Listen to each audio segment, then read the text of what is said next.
सभी को बहुत बहुत अभिनंदन एवं धन्यवाद। यह प्रेस कॉन्फ्रेंस आज एक गर्व से भर देने वाला क्षण है, क्योंकि यह कोई साधारण प्रेस कॉन्फ्रेंस नहीं है। मैं बैठा जरूर भारतीय जनता पार्टी के कक्ष में हूं, हेड ऑफिस में हूं, मगर मुझे लगता है मैं केवल एक भारतीय जनता पार्टी के प्रवक्ता के नाते नहीं, केवल भारतीय जनता पार्टी के एक सांसद या कार्यकर्ता के नाते नहीं, एक भारतीय के नाते, एक इंडियन के नाते आज ये प्रेस कॉन्फ्रेंस कर रहा हूं। क्योंकि जिस प्रकार का टेरर डेमोलिशन, जिस प्रकार आतंकवाद का खात्मा बीते कुछ दिनों में हमने भारतवर्ष में देखा है, भारतवर्ष ने जिस प्रकार से पाकिस्तान में आतंकी अड्डों को ऑपरेशन सिंदूर के माध्यम से समाप्त किया है, वह अपने आप में पूरे विश्व में एक संदेश भेजता है, एक निर्णायक संदेश। आतंकवाद के खिलाफ लड़ाई के विरोध, आतंकवाद के खिलाफ एक निर्णायक संदेश। इसलिए आज का ये प्रेस कॉन्फ्रेंस, इसको संबोधित करते हुए मुझे गर्व की अनुभूति हो रही है। अदम्य साहस का परिचय दिया है भारत की सेना ने, अदम्य साहस। आज भारतीय जनता पार्टी और हम सभी कार्यकर्ता, आज सारा भारत धन्यवाद करता है भारत की आर्मी का, भारत की सेना का, भारत की एयरफोर्स का, भारत की नेवी का और उन तमाम जाबाज सेनानियों का जिनके कारण आज ऑपरेशन सिंदूर सफल हुआ है। अगर सही मायने में देखा जाए तो ऑपरेशन सिंदूर और उसके विषय में पूरा हिंदुस्तान आज जानता है, क्योंकि कई प्रेस कॉन्फ्रेंसेस हुए। कल भी तीनों डीजीएमओ ने मिलकर के देश को संबोधित किया और तमाम तथ्य जो देश जानना चाहता था उसे उन्होंने हमारे समक्ष रखा। मगर मुझे लगता है कि एक आम नागरिक के भाषा में, बहुत साधारण भाषा में आज मैं आपको बताना चाहूंगा कि ये जो ऑपरेशन सिंदूर हुआ है, किस प्रकार से इससे हिंदुस्तान आतंकवाद के खिलाफ लड़ने में एक निर्णायक भूमिका हिंदुस्तान ने अदा किया है। आप सभी जानते हैं 22 तारीख का वो दिन, that unfortunate day on 22 of April, जब पहलगाम में 26 लोगों का नृशंस हत्या कर दिया गया था आतंकवादियों द्वारा। वह आतंकवादी जो पाकिस्तान से आए थे, वह आतंकवादी जो पाकिस्तान द्वारा प्रशिक्षित किए गए थे, आतंकवादियों द्वारा प्रशिक्षित किए गए थे। उनमें 25 भारतीय थे और एक नेपाली नागरिक था। प्रधानमंत्री श्री नरेंद्र मोदी उस समय विदेश दौरे में थे, सऊदी अरब में थे। प्रधानमंत्री नरेंद्र मोदी तुरंत भारत लौट के आते हैं और उन्होंने जनता की बात को सुना। जनता ने उस समय एक मांग रखी कि आतंकवाद के ऊपर हमला हो, हमें बदला लेना है पहलगाम के इस आतंकवादी हमले का। प्रधानमंत्री ने बिहार की भूमि से ऐलान किया और यह वादा किया कि मैं वादा करता हूं कि जो आपकी इच्छा है कि आतंकवाद के खिलाफ हमला होगा, हम पहलगाम के इस आतंकवादी हमले का बदला लेंगे। We will avenge the death of 26 people. प्रधानमंत्री ने कहा यह जो बदला होगा, यह आतंकवादियों के कल्पना से बाहर का बदला होगा, और जो बदला हुआ वो आतंकवादियों के कल्पना के बाहर का बदला था। प्रधानमंत्री जी ने कहा कि हम घुस के मारेंगे और मिट्टी में मिलाएंगे आतंकवादी के ठिकानों को, और आतंकवादियों के ठिकानों को प्रधानमंत्री नरेंद्र मोदी जी के निर्णय ने और हमारे सेना के अदम्य साहस ने मिट्टी में मिलाने का काम किया। यह वादा प्रधानमंत्री नरेंद्र मोदी जी का था। 22 तारीख से 7 मई तक लगभग ये 14 दिन आप सभी ने देखा, पूरे भारतवर्ष में एक प्रकार से एक माहौल टेंशन का था, प्रेशर का था कि तुरंत निर्णय किया जाए, तुरंत एक्शन में आया जाए।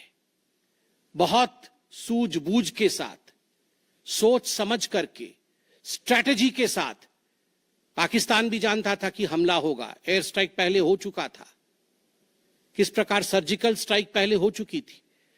पाकिस्तान पूरी तरह जानता था कि इस बार भी छोड़ा नहीं जाएगा, मगर उसके बावजूद पाकिस्तान इतना दिमाग लगाने के पश्चात वह डेट नहीं जान पाया जिस दिन यह हमला होना था।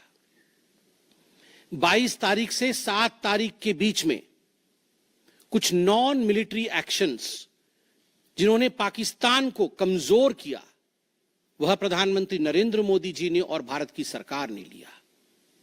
ये जो ऑपरेशन सिंदूर है, इसका एक मिलिट्री पोर्शन है तो एक नॉन मिलिट्री पोर्शन भी है। और नॉन मिलिट्री पोर्शन में सबसे बड़ी बात इंडस वाटर ट्रीटी, जो सिंधु नदी समझौता 1960 का था, उसे स्थगित किया गया, अबेयंस में रखा गया। आप सभी जानते हैं लगभग 90% पाकिस्तान जो है इसी पानी पर निर्भर करता है। लगभग 80% उनका जो कृषि है इस पानी पर निर्भर करता है। इस पानी को यदि रोक दिया जाए तो पाकिस्तान की 1/4 जीडीपी गिर जाती है। इस पाकिस्तान को अगर इस पानी से वंचित रखा जाए तो पाकिस्तान के हालात वैसे होंगे कि उनकी जीडीपी लुढ़केगी, कृषि लुढ़केगा। केवल कृषि और जीडीपी नहीं, उनके पावर कट्स होंगे और इस प्रकार का माहौल पाकिस्तान में पैदा होगा कि पाकिस्तान एक फ्रजाइल स्टेट के रूप में, अभी भी फ्रजाइल है, और फ्रजाइल स्टेट के रूप में वो सामने आएगा। झेलम और चिनाब अब संपूर्ण रूप से भारत सरकार के अधिकार में है, अधिकार क्षेत्र में है। और जिस प्रकार से यहां हम बांध बनाने की और रिवर को आगे बढ़ाने की बात कर रहे हैं, नए रिजर्वॉयर, इरिगेशन और हाइड्रो पावर से जम्मू कश्मीर, लद्दाख, पंजाब एवं हरियाणा, इन राज्यों को बहुत फायदा मिलने वाला है। ये कहा गया कि पानी और खून एक साथ नहीं बहेगा। मित्रों, जरा सोच के देखिए, 50 वर्षों तक जो संभव नहीं हुआ था, किसी भी युद्ध में यह संभव नहीं हुआ था कि इंडस वाटर ट्रीटी को रोक दिया जाए। जो संभव नहीं हुआ था वह असंभव काम संभव हुआ इस बार। अटारी वाघा बॉर्डर को भी रोक दिया गया। दोनों देशों के बीच में कोई ट्रेड नहीं होगा और इसका खामियाजा कोई भुगतेगा तो वो पाकिस्तान की इकोनॉमी भुगतेगी। इसके साथ ही जिन लोगों के पास पाकिस्तान का वीजा था और वो हिंदुस्तान में, पाकिस्तान के नागरिक जो हिंदुस्तान के वीजा के साथ भारतवर्ष में रह रहे थे, उन सब को बाहर निकाला गया। पाकिस्तान का कोई भी आर्टिस्ट, कोई भी परफॉर्मेंस वो भारतवर्ष में नहीं हो सकता है। इस प्रकार के कड़े प्रतिबंध पाकिस्तान के ऊपर लगाए गए। माननीय प्रधानमंत्री श्री नरेंद्र मोदी जी ने लगभग 20 देशों के राष्ट्राध्यक्षों से सीधी बातचीत की। How to isolate Pakistan, how to fight against terrorism. और सबसे बड़ी बात है, तमाम देशों ने भारत का समर्थन किया। सऊदी अरब, यूएई, यूएस, आप सोचिए इस्लामिक वर्ल्ड के बड़े देश हैं सऊदी अरब और यूएई, इन्होंने भारतवर्ष का पूर्णतः समर्थन किया। जिस समय पहलगाम का हमला हुआ था, माननीय प्रधानमंत्री सऊदी अरब में थे। सऊदी अरब के अपने दौरे को जब वो छोड़ के आए, तब उनको वहां एश्योरेंस दिया गया कि आप जाइए, हम आपके साथ खड़े हैं, वी सपोर्ट यू, हम टेरर के खिलाफ आपके साथ कंधे से कंधा मिला के लड़ेंगे। Pakistan was isolated. ये जो नॉन मिलिट्री एक्शन लिया गया, आज मैं कहना चाहता हूं कि 50 वर्षों से भी अधिक समय तक जो टूल्स कभी इस्तेमाल नहीं किए गए थे, जिस क्षेत्र में भारतवर्ष कभी नहीं गया था, वह टूल्स इस्तेमाल किए गए और अपने आप में भारत के लिए यह बहुत बड़ी बात है। बहुत बड़ी बात है कि इंडस वाटर ट्रीटी को रोका गया। 20 से अधिक देशों का समर्थन, आतंकवाद के खिलाफ एक निर्णायक हमले की तैयारी, और 6 और 7 मई 2025 उस रात निर्णायक हमला होता है आतंकवाद के ऊपर। सभी जानते हैं कि 9 आतंकवादी ठिकाने जो पीओजेके में थे और पाकिस्तान में थे, उन्हें ध्वस्त किया गया। यह ऑपरेशन सिंदूर एक बहुत बड़ा बहुत बड़ा दायरा तय करता है। इसने पूरे विश्व को दिखाया कि भारतवर्ष क्या कर सकता है। ऑपरेशन सिंदूर ने दिखाया कि केवल एलओसी नहीं, इंटरनेशनल बॉर्डर के पार जाके भी भारत पाकिस्तान के अंदर किसी भी टारगेट को प्रिसाइसली उस पर हमला कर सकता है और आतंकवाद के खौफ को समाप्त कर सकता है। इस पूरे ऑपरेशन का लक्ष्य क्या था, इसे समझने की आवश्यकता है। लक्ष्य क्या था? क्या हमने लक्ष्य की पूर्ति की? What was the aim of operation Sindoor? Did we achieve what we aimed for? क्या लक्ष्य था? नंबर 1 लक्ष्य था आतंकवादी ठिकाने जो दूर दराज इलाके में हैं पाकिस्तान में, जहां आज तक कोई नहीं पहुंच पाया, जहां आज तक पाकिस्तान के आतंकवादियों को लगता था कि वो सुरक्षित हैं, वहां तक पहुंचना यह लक्ष्य था। दूसरा लक्ष्य था आतंकवादियों को ढेर करना, मार देना। तीसरा लक्ष्य था इन टारगेटों को जमींदोज करना, उन्हें मिट्टी से मिला देना। चौथा लक्ष्य था इस पूरे काम को करते हुए कोई भी सिविलियन, उसके ऊपर किसी प्रकार से कोई इंजुरी नहीं होना। और अंतिम लक्ष्य था किसी प्रकार के मिलिट्री, जो पाकिस्तान का मिलिट्री या सैन्य बेस हो, उसके ऊपर हमला नहीं करना। अर्थात यह लड़ाई आतंकवाद के खिलाफ थी। यह लक्ष्य था ऑपरेशन सिंदूर का।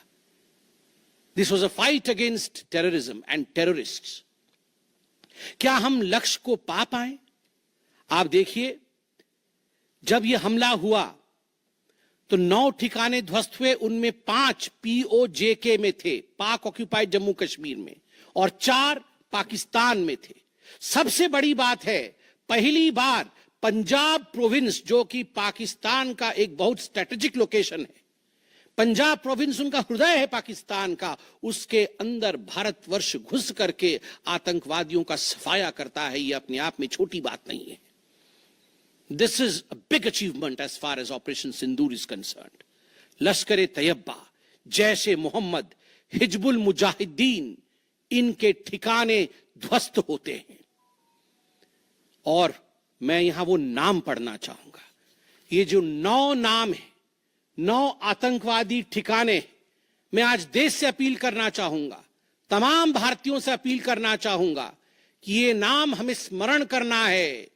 आने वाले 100 वर्षों तक हमें इन नामों को याद दिलाते रहना है, दोहराना है।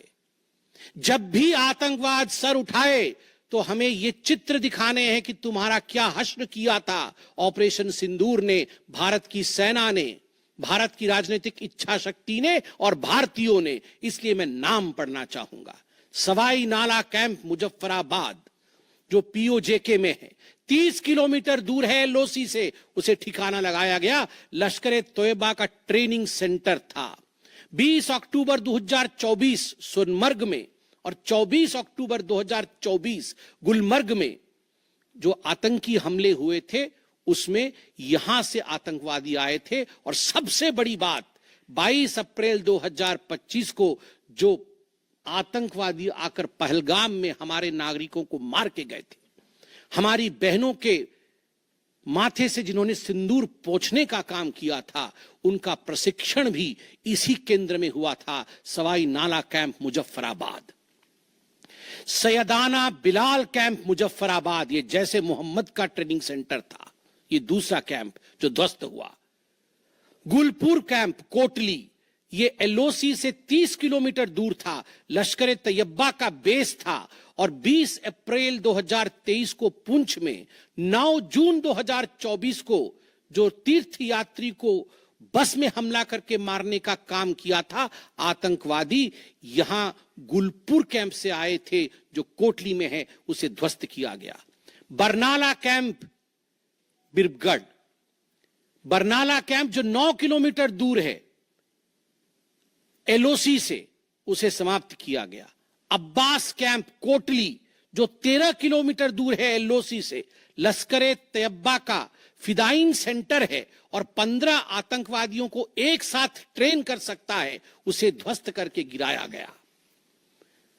सरजाल कैंप सियालकोट, अंतर्राष्ट्रीय सीमा से 6 किलोमीटर दूरी पर है, इंटरनेशनल बॉर्डर से। सांबा कठुआ के सामने है और मार्च 2025 में जम्मू और कश्मीर पुलिस के 4 जवान शहीद हुए थे। उनको मारने का काम इन्हीं आतंकवादियों ने किया था जो सरजाल कैंप से आए थे सियालकोट के। उस कैंप को ध्वस्त कर दिया गया। महमूना जाया कैंप सियालकोट, जो कि 12 से 18 किलोमीटर इंटरनेशनल बॉर्डर से दूर है, मैं एलओसी की बात नहीं कर रहा हूं, इंटरनेशनल बॉर्डर से, और हिजबुल मुजाहिदीन का अड्डा है, बहुत बड़ा कैंप है। कठुआ और जम्मू क्षेत्र में जो भी आतंकवादी गतिविधि होती है, सियालकोट के इस मजनूमा जाया कैंप से आतंकवादी भेजे जाते हैं। भारतवर्ष ने उसे ध्वस्त किया।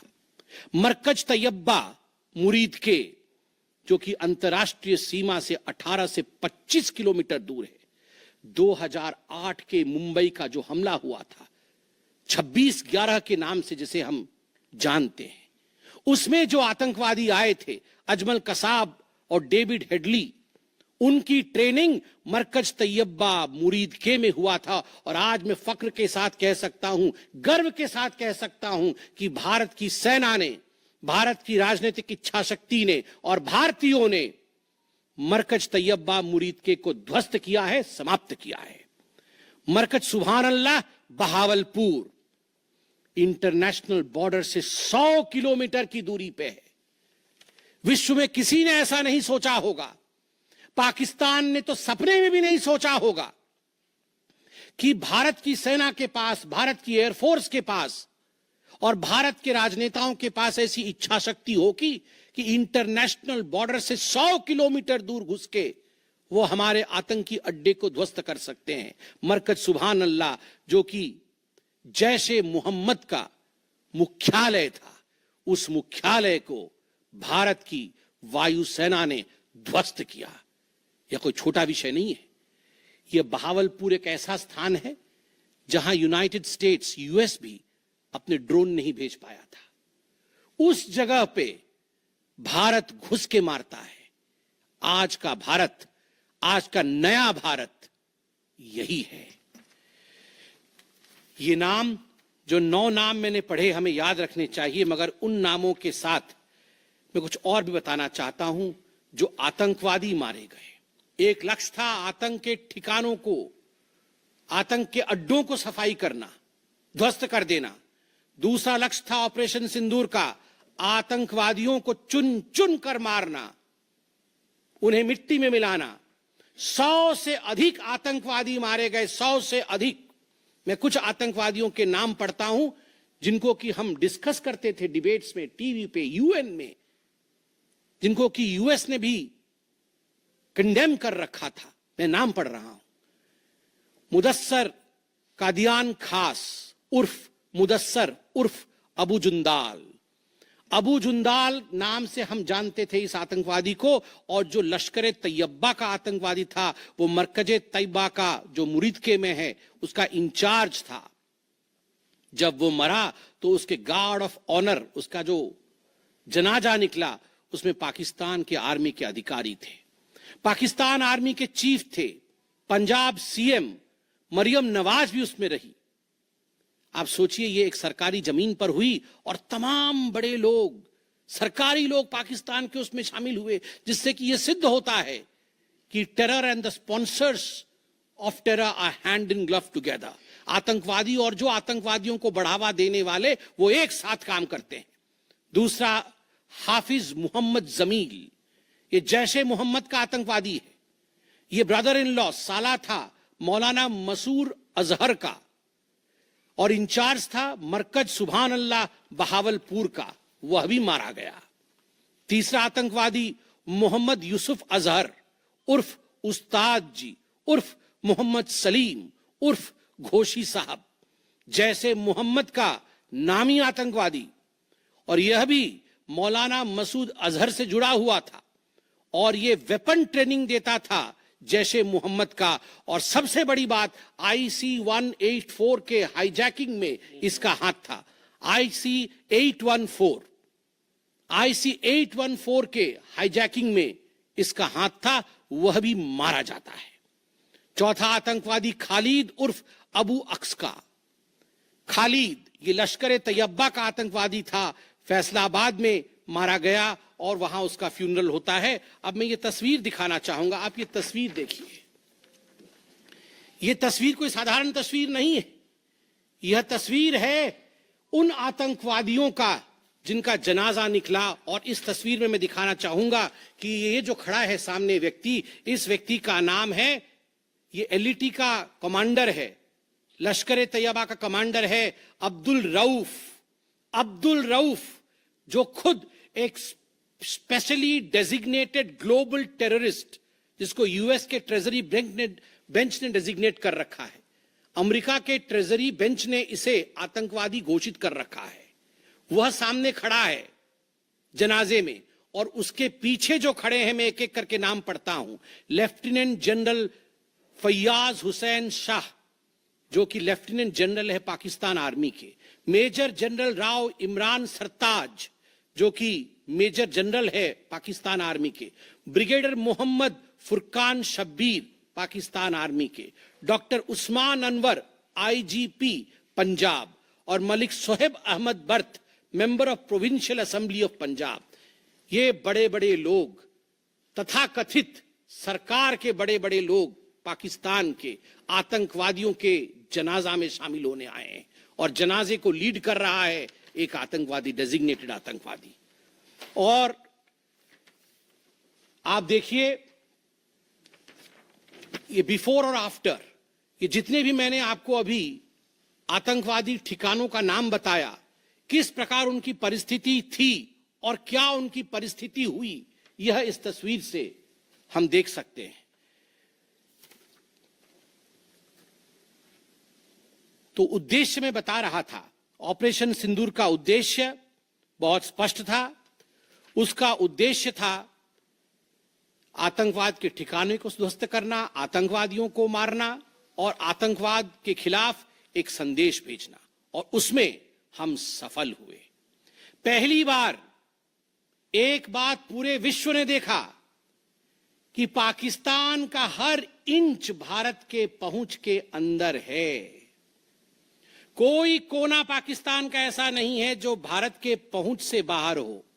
और आप सोच के देखिए, पाकिस्तान का एयर डिफेंस सिस्टम फेल हो जाता है। पाकिस्तान का एयर डिफेंस सिस्टम फेल हो जाता है जिस समय 6 और 7 के रात के बीच ये पूरी कार्यवाही हो रही थी। रफाल विमान द्वारा स्काल्प और हैमर मिसाइल्स के माध्यम से 23 मिनट के अंदर, 23 मिनट्स के अंदर एक विंडो था, जिस विंडो के अंदर ये 9 के 9 आतंकवादी ठिकाने उन्हें ध्वस्त कर दिए गए। 23 मिनट में पूरा विश्व ने देखा कि भारत क्या कर सकता है। मुझे लगता है पूरे विश्व में इस प्रकार से 23 मिनट के अंदर इतने प्रेसिशन के साथ आतंकवादी ठिकानों पर हमला किसी देश ने पहले किया होगा।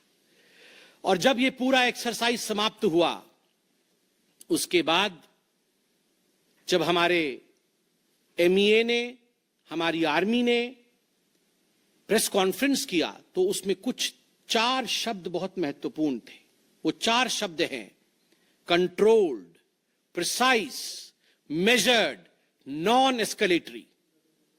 हमने ये जो 9 अड्डे ध्वस्त किए वो कंट्रोल्ड तरीके से ध्वस्त किए। प्रिसाइज, कोई सिविलियन अड्डा या कोई मिलिट्री टारगेट नहीं था, प्रिसाइज टारगेट था, आतंकवादी ठिकाने, उनको ध्वस्त कर दिए। मेजर्ड, जितना ध्वस्त करना था उतना ध्वस्त किया, उसके अगल बगल के किसी स्ट्रक्चर को ध्वस्त नहीं किया। जहां आतंकवादी थे उनके ठिकाने में घुस के उनको मार के निकले। और नॉन एस्केलेटरी मतलब युद्ध को बढ़ाने वाला नहीं, नॉन एस्केलेटरी, क्योंकि the primary escalation was Pahalgam. जो मूल एस्केलेशन था वो 22 अप्रैल को पहलगाम में पाकिस्तान ने किया था। हमने रिएक्ट किया नॉन एस्केलेटरी। ये 4 शब्द अपने आप को परिभाषित करते हैं कि ऑपरेशन सिंदूर का लक्ष्य क्या था। ऑपरेशन सिंदूर का जो लक्ष्य था, ऑपरेशन सिंदूर ने उसे 100% पूर्ण किया, 100% पूर्ण किया। इसलिए आज हिंदुस्तान, भारतवर्ष गर्व के साथ कह सकता है कि ऑपरेशन सिंदूर एक ऐसा ऑपरेशन था जो 100% सक्सेसफुल था, और जितने हमारे जाबाज पायलट्स गए थे राफेल के साथ, उतने लौट के आए और आतंकवादी ठिकानों को ध्वस्त करके आए, और किसी सिविलियन को नहीं मारा, किसी मिलिट्री बेस को नहीं मारा। मगर दुखद है, जैसा कि पाकिस्तान से एक्सपेक्टेड है, पाकिस्तान उसके पश्चात रिटेलिएशन करता है, पाकिस्तान अपने ड्रोन्स इत्यादि भेजता है, मगर भारत की सिस्टम ने पाकिस्तान के इन ड्रोन्स को, इन मिसाइल्स को हवा में ही समाप्त कर दिया। और सबसे बड़ी बात है, एयर डिफेंस सिस्टम लाहौर का 7 और 9 तारीख के बीच लाहौर के एयर डिफेंस सिस्टम को समाप्त करने का काम हिंदुस्तान ने किया। और 9 और 10 तारीख के बीच, 9 मई और 10 मई के बीच 11 एयर बेसेस को, पाकिस्तान के 11 एयर बेसेस को ध्वस्त करने का काम भारतवर्ष ने रिटेलिएशन में किया। जब पाकिस्तान ने भारतवर्ष के ऊपर एस्केलेशन किया तो भारतवर्ष ने 11 एयर बेसेस को समाप्त किया। इन एयर बेसेस के नाम भी हमें याद रखने चाहिए। तमाम भारतीयों को वो 9 नाम आतंकवादी ठिकाने याद रखने चाहिए, स्मरण होना चाहिए। और ये जो 11 एयरबेस हैं, हिंदुस्तान अपने पर आ जाए तो क्या कर सकता है अपने लोगों को बचाने के लिए। ये 11 नाम भी मैं पढ़ता हूं। नूर खान, ये नूर खान वह एयरबेस है जहां पर एयर टू एयर रीफ्यूएलिंग करने की क्षमता है। हवा में उड़ रही हो अगर आपका विमान, तो एयर टू एयर रीफ्यूएलिंग यही नूर खान से हो सकती है। जब भारत ने नूर खान को ध्वस्त किया तो जो जहाज थे पाकिस्तान के, उनके पास वो क्षमता नहीं रही कि वो हवा में अधिक समय तक युद्ध कर सके, उन्हें नीचे उतरना ही पड़ा। नूर खान, रफीकी, मुरीद, सुक्कूर, सियालकोट, पसरूर, चुनियान, सरगोदा, स्कारू, भुलारी और जकोबाबाद, ये तमाम मैं फोटोज लेके आया हूं।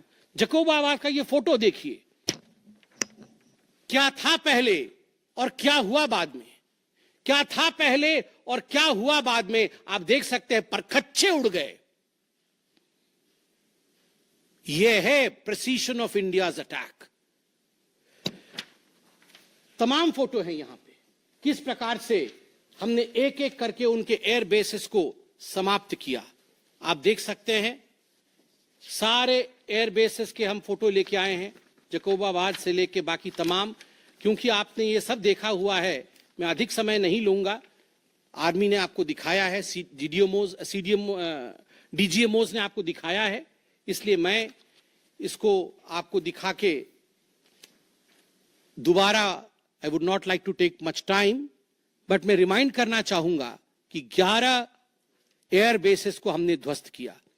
और इसमें एक बड़ा विषय है, पहली बार विश्व में किसी देश ने एक न्यूक्लियर कंट्री के अंदर घुस करके उनके एयर बेसेस को समाप्त करने का काम किया।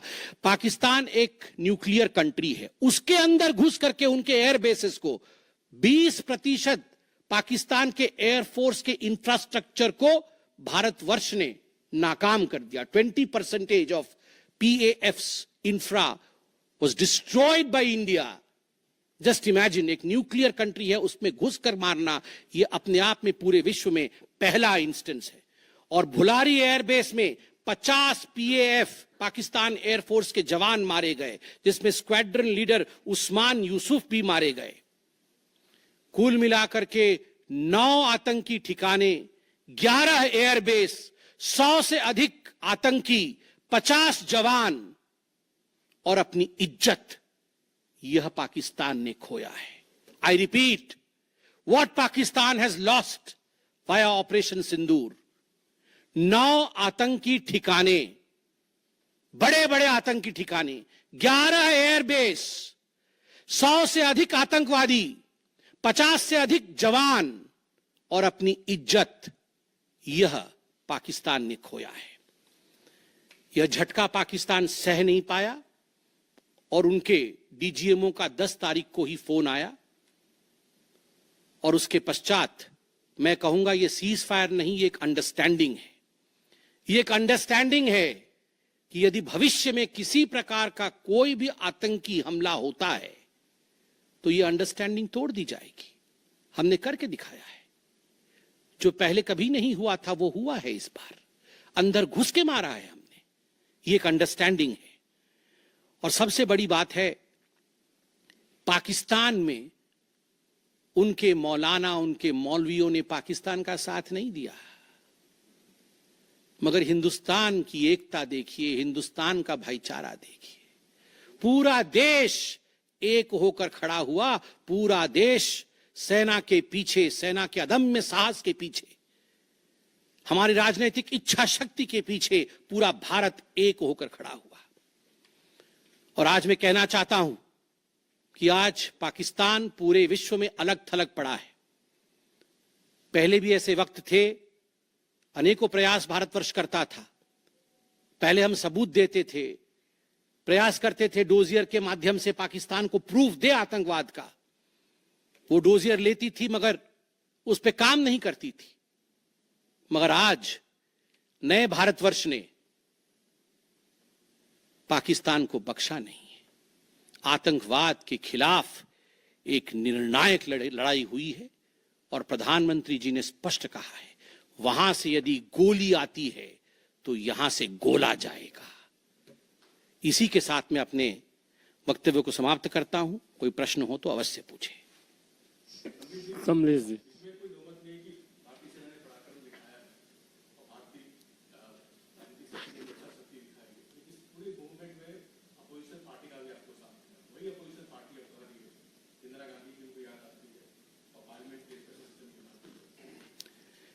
देखिए, मुझे लगता है आज का दिन पूरे भारत का दिन है। मैं ऐसा नहीं कहूंगा कि आज मैं भारतीय जनता पार्टी के प्रवक्ता के नाते कह रहा हूं। मैंने शुरू में ही कहा था, आज मैं भारतवर्ष के एक साधारण नागरिक के रूप में जो अदम्य साहस हमारे सेना ने दिखाया है उसका विवरण किया। पाकिस्तान ने क्या खोया है और हिंदुस्तान ने क्या पाया है वो मैंने आपको दिखाया है। इसमें तमाम पॉलिटिकल पार्टी ने एकजुटता दिखाई, यह भी अपने आप में एक बहुत बड़ी अचीवमेंट है, बहुत बड़ी बात है। और आज मैं नहीं चाहता हूं मैं किसी की आलोचना करूं, और मैंने कहा कि विगत दिनों में वह भी एक प्रयास था जहां हम प्रूफ देने की कोशिश करते थे, हम डोजियर इत्यादि देते थे। हम 26/11 भी हुआ था, उस समय भी हमने प्रयास किया था कि हम पाकिस्तान को समझाएं कि देखो तुम्हारे आतंकी आके क्या कर रहे हैं हमारे देश में, मगर पाकिस्तान मानता नहीं था। पाकिस्तान को लगता था कि they can take India for granted. मगर अब परिस्थिति बदले हुए हैं। अब कोई हिम्मत नहीं कर सकता है इंडिया के ऊपर आंख उठा के देखने का। आमोद राय।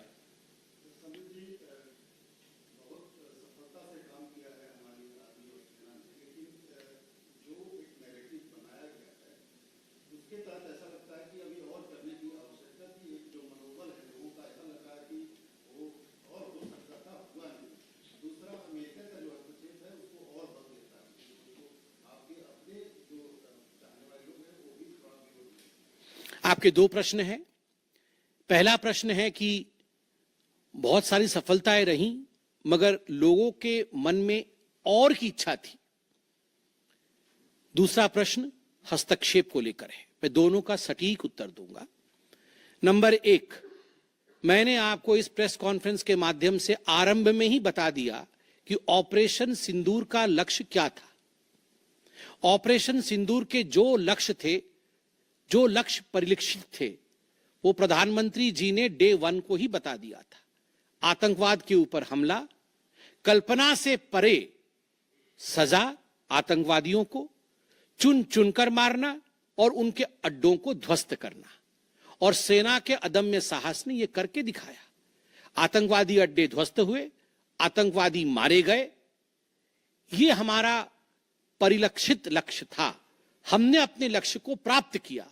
और जिस समय एस्केलेशन भी नहीं हुआ था, उससे पहले ही हमने वो जो 4 शब्द प्रयोग किए, जिसका मैंने यहां विवरण रखा कि कंट्रोल्ड था, मेजर्ड था, प्रिसाइज था, नॉन एस्केलेटरी था, तो भारतवर्ष ने अपने लक्ष्य को पहले से ही निर्धारित किया हुआ था।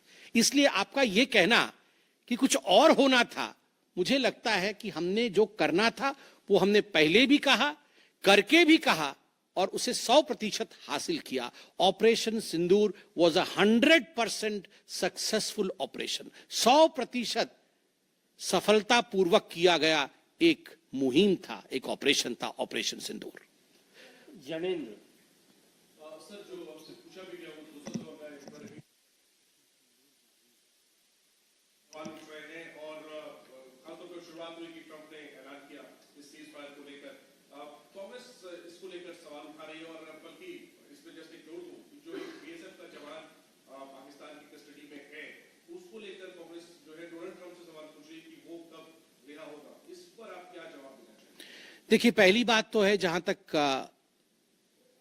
मध्यस्थता इत्यादि का विषय है, मैंने बहुत स्पष्ट रूप से कहा अभी, जितना मेरे डोमेन में नॉलेज है, और डीजीएमओज ने अपने प्रेस कॉन्फ्रेंस में एक बार नहीं कई बार कहा कि फोन हमारे डीजीएमओ को पाकिस्तान के डीजीएमओ का आया था।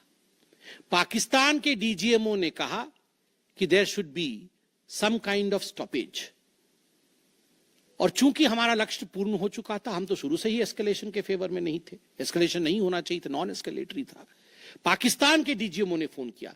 दूसरे देशों का फोन, जहां तक दूसरे देशों का फोन आने का सवाल है, देखिए, ऐसी परिस्थितियों में तमाम देश एक दूसरे को फोन करते हैं। सभी देश एक दूसरे को फोन करते हैं, क्या मदद कर सकते हैं, किस प्रकार से कूल डाउन हो सकता है, इस विषयों पर चर्चा होती है। भारतवर्ष यूक्रेन भी फोन करता है, भारतवर्ष रशिया भी फोन करता है, सब जगह फोन करते हैं, हर कोई एक दूसरे को फोन करता है। इसमें किसी प्रकार का मगर संशय नहीं है कि डीजीएमओ पाकिस्तान ने फोन किया भारतवर्ष के डीजीएमओ को सीज फायर डिमांड करते हुए, रिक्वेस्ट करते हुए, डिमांड नहीं रिक्वेस्ट करते हुए। और कोई प्रश्न? दृष्टि, एक मिनट सर, एक मिनट दे दो, जवाब दे दूंगा। दृष्टि, सर, आपने अभी कहा कि सफलतापूर्वक अंजाम दिया ऑपरेशन सिंदूर को, लेकिन वायुसेना ने कहा है कि ऑपरेशन अभी जारी है। बिल्कुल, ऑपरेशन अभी जारी है, और मैंने कहा, माननीय प्रधानमंत्री जी ने स्वयं कहा है, गोली आएगी तो गोला जाएगा। तो अगर गोली आएगी तो गोला जाएगा। तो इसलिए ऑपरेशन सिंदूर समाप्त नहीं हुआ है। इंतजार कि अगर आंख उठाया तो उसका जवाब दिया जाएगा। देखिए, ये आपको क्या लगता है, इन प्रश्नों का जवाब कि जंग के लिए हमारी क्या तैयारी है, इसका जवाब प्रवक्ता देंगे। इसका जवाब तो जहां उचित फोरम में होना चाहिए वो देंगे।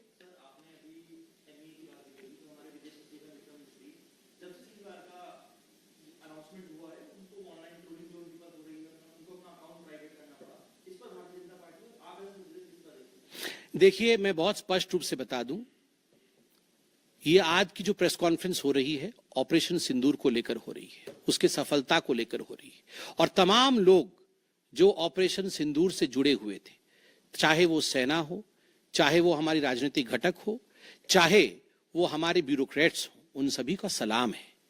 उन सबको हम रेस्पेक्ट के साथ देखते हैं। और सही बात है, सोशल